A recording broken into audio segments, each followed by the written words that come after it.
今日は、パズドラとドラゴンボールドラゴンボールじゃなくて、ワンピーストレジャークルーズのフレンド募集をしたいと思います。パズドラの方は、リーダーが、究極進化前の悟空。で、もう一個のリーダーの方が、イズイズか、究極進化したバルキリーです。イズイズも究極進化してます。で、僕はまだ黄金の番人勝てないんで、黄金の番人が集まりません。で、究極進化できてません。で、ランクが84か5ぐらいです。で、まあ、できるだけ、上の人っていうか、使える人がフレンドになってくれたら嬉しいです。まあ、誰でもいいです、基本。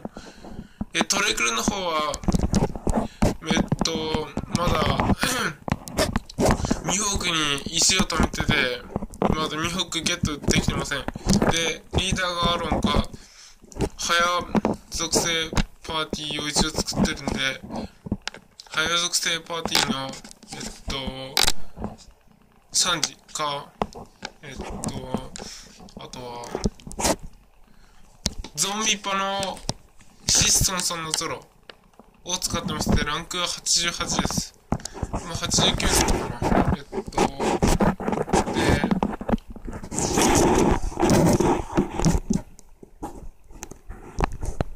これが、ID です。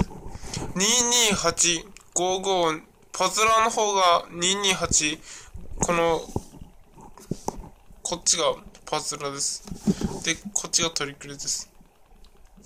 228-552-720-604-979-374です。フレンドよろしくお願いします。